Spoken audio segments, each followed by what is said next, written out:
आदाब। आपको मालूम है पिछले एक हफ्ते पहले 10 दिन पहले एक रिपोर्ट अडानी समूह को लेकर हिंडनबर्ग रिसर्च जो कंपनी है वो लेकर आई। इजराइल की इस कंपनी ने अडानी को बिल्कुल फर्जीवात बताया।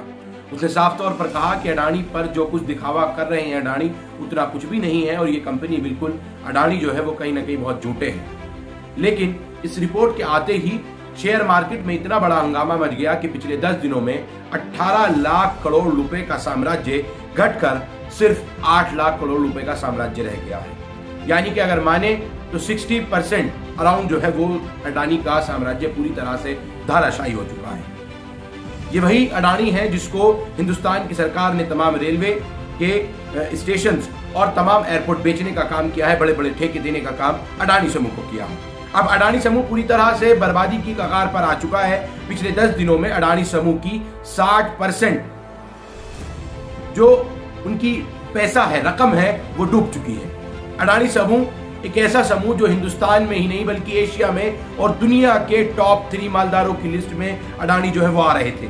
लेकिन ऐसा क्या हो गया कि पिछले 10 दिनों में कि अडानी को एकदम से 20 टॉप रिचेस्ट जो 20 सबसे ज्यादा मालदार लोग हैं पूरी दुनिया के, उनसे भी ज्यादा उनको बिछड़ना पड़ गया।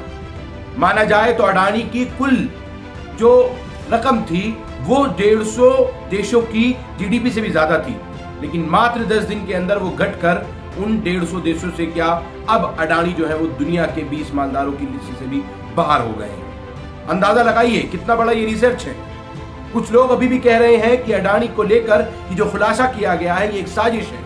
कुछ लोगों ने इसको राष्ट्रवाद के लिए, भारत के भविष्य के लिए कहा कि अडानी के साथ खड़े हो जाएंगे। कुछ लोगों ने अनुभक्ति जाहिर की। लेकिन जब पूरी शेयर मार्केट ही अडानी की डाउन हो गई, एसबीआई, एलआईसी और सेबी जिन लोगों ने लोन दे रखा था उन कंपनियों का अब क्या हाल है, सोचने वाली बात है। तमाम विपक्ष के नेता, तमाम विपक्ष की पार्टियां इस वक्त अडानी को लेकर केंद्र सरकार पर, नरेंद्र मोदी सरकार पर हमलावर है।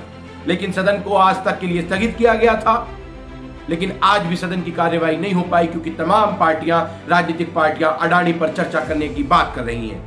राहुल गांधी ने अब से कुछ महीनों पहले ही सदन में यह बात कह दी थी कि अडानी को ही तमाम ठेके, तमाम रेलवे स्टेशन या फिर ये जो कुछ प्राइवेटाइजेशन किया जा रहा है, आखिर इसके ठेके अडानी को क्यों दिए जा रहे हैं। आपको अब मैं नोटबंदी में लेके चलता हूं। नोटबंदी जिस वक्त आई तो देश के प्रधानमंत्री नरेंद्र मोदी ने कहा जिस भी बैंक में किसी का कितना भी पैसा है, अगर उसका पैसा 5 लाख रुपए से ज्यादा है या वो 5 करोड़ है या कुछ भी है तो उसको सिर्फ 5 लाख रुपए ही वापस मिलेंगे। अगर आपका पैसा एसबीआई में है और वो 10 लाख, 12 लाख, 15 लाख या 1 करोड़ या उससे ज्यादा है तो याद रखिएगा अगर एसबीआई बैंक डूबा तो उसके लिए सिर्फ आपको 5 लाख रुपए वापस मिलेंगे। एलआईसी ने सबसे ज्यादा लोन अडानी को दे रखा था, एसबीआई ने तकरीबन 4000 करोड़ रुपए दे रखा था और सेबी ने तकरीबन 3000 करोड़ रुपए का दे रखा था। आखिर सवाल इस बात का है, इस इतने बड़े अडानी समूह को इन 3 कंपनियों ने इतने बड़े लोन दिए और क्या पूर्व में जो लोग भागे हैं क्या उनसे वसूल हो पाए थे, पूर्व के व्यापारियों से वसूल हो पाए थे? इसका जवाब मिलेगा नहीं। ये 5वें ऐसे शख्स हैं जिन पे देश का इतना मोटा पैसा है और अगर ये भाग गए तो ये बैंक, एलआईसी, सेबी, एसबीआई तमाम डूब कर खत्म हो जाएंगे। देश में अगर इस बात का अंदाजा लगाया जाए, state bank of India, SBI, ये एक सरकारी बैंक है, आरबीआई के अंडर आता है। आज अगर हम इसकी बात करें, अगर ये डूबता है तो देश के हर एक नागरिक पर मोटा कर्जा जो है वो हो जाएगा और एसबीआई में कितना पैसा निवेशकों का डूब जाएगा, शेयर मार्केट वालों का डूब जाएगा, क्योंकि वो पैसा जनता का है, जनता के अकाउंटों का है। सवाल इस बात का है आखिर केंद्र सरकार या फिर ईडी, सीबीआई, वो तमाम जांच एजेंसियां कहां सोई हुई हैं जो अभी तक अडानी पर आकर कोई भी मनी लॉन्ड्रिंग या फिर तमाम कार्रवाई नहीं कर रही हैं। इतना बड़ा मामला जरूर है। आरबीआई ने फिलहाल कहा है कि अडानी समूह को कितना लोन एलआईसी ने, कितना एसबीआई ने दिया है, इस बात का ब्यौरा दीजिए, हमें लिखित में पूर्ण रूप से दीजिए।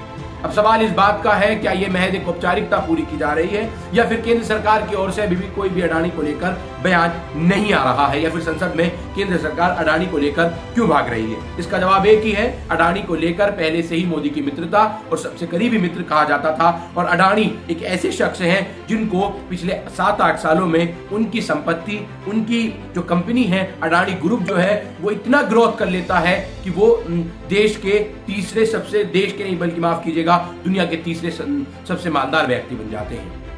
ये वही अडानी है। लेकिन अब अडानी समूह पूरी तरह से बाहर हो चुका है और 20 जो सबसे मालदार हैं उनकी लिस्ट से भी बाहर हो चुका है।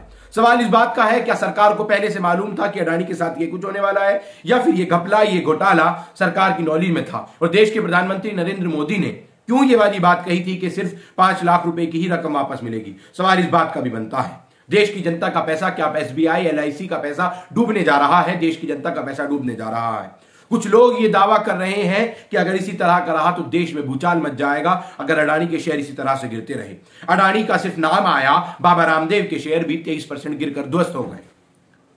अंदाजा लगाइए कि अडानी जो इतना बड़ा समूह है, जिसकी ग्रोथ पिछले 8 सालों में 900% हुई हो, जो कि दुनिया के सबसे 3 बड़े मालदारों में जिनका नाम आता हो, एशिया के सबसे बड़े मालदार कहलाए जाते हो, मात्र 10 दिन में 10 लाख करोड़ का घाटा उनको कैसे हो गया? सवाल है इस बात का। और क्यों इस पर भाजपा या फिर उनके नेता या फिर जो इकोनॉमिस्ट है या फिर मीडिया पर अडानी को लेकर चर्चा नहीं की जा रही है? क्यों आखिर अडानी की अच्छाइयां गिनाई जा रही हैं, या फिर नीरव मोदी की कि वो कैसे थे, क्यों थे, कब थे, कैसे थे, उन तमाम बातों को गिनवाया जा रहा है?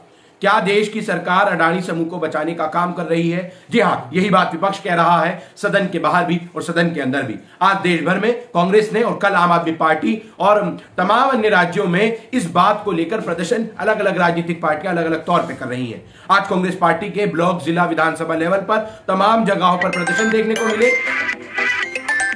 और कल जो है वो दिल्ली की आम आदमी पार्टी, जो कि अब राष्ट्रीय पार्टी बन चुकी है, उनकी ओर से आह्वान किया गया है कि जिला स्तर पर, विधानसभा स्तर पर, ब्लॉक स्तर पर अब जो है वो प्रदर्शन किए जाएंगे। लेकिन सवाल इस बात का है, देश की इतनी बड़ी संपत्ति, देश की जनता का पैसा आखिर डुबोया जा रहा है और केंद्र सरकार खामोश क्यों है?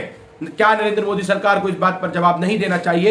यह बात जरूर अहम तरीन है। लोगों का, जनता का पैसा अगर किसी का अकाउंट्स में पड़ा हुआ है, SBI में है, LIC उसकी हुई रही है, तो अगर ये डूब गए तो इस जनता का क्या होगा जो मेहनत की, खून पसीने की जमाई कमाई को बनाकर जोड़ा करते हैं? सवाल इस बात का है। लेकिन सरकार की खामोशी बयां कर रही है कि वह अडानी समूह को बचाना चाहती है। क्यों आखिर चर्चा नहीं कर रही है? महज औपचारिकता के रूप में 10 दिनों के बाद RBI ने यह कहा है, और अभी जो मीडिया पर है वो ये पैनल चलाया जा रहा है कि अडानी की हिंडनबर्ग रिपोर्ट का रिसर्च जो है वो खुलकर सामने नहीं आया है। यह सच नहीं है। क्या अडानी NDTV को लेकर डूब गए? अडानी ने NDTV को खरीदा और खरीदने के बाद ऐसा क्या हो गया कि अडानी डूब गए? रवीश कुमार एक पत्रकार हैं जो कि खुले तौर पर हर एक समूह को लेकर खुलेआम बात किया करते थे, लेकिन जब NDTV को खरीद लिया गया, अडानी को मजबूरन NDTV छोड़ना पड़ा, क्योंकि वो वहां सच्चाई को, रवीश कुमार को छोड़ना पड़ा, और वो क्योंकि वहां सच्चाई को बयान नहीं कर पा रहे थे। लेकिन अब सवाल इस बात का है, कुछ लोग कह रहे हैं कि रवीश कुमार की हाय पड़ गई। खैर, ये तो मजाकिया है, लेकिन सवाल इस बात का, मैं फिर वही कह रहा हूं, देश की जनता का पैसा क्या डूबने जा रहा है? क्यों इस पर मरहम पट्टी करने को सरकार तैयार नहीं है? और अडानी को क्यों बार बार तमाम बड़े बड़े एयरपोर्ट, रेलवे स्टेशन, तमाम वो कंपनीज क्यों बेची गई? क्यों उनको प्राइवेटाइज करके सिर्फ अडानी को ही दी गई? क्या छोटे व्यापारियों को खत्म किया गया था? छोटे ठेकेदारों को खत्म किया गया था?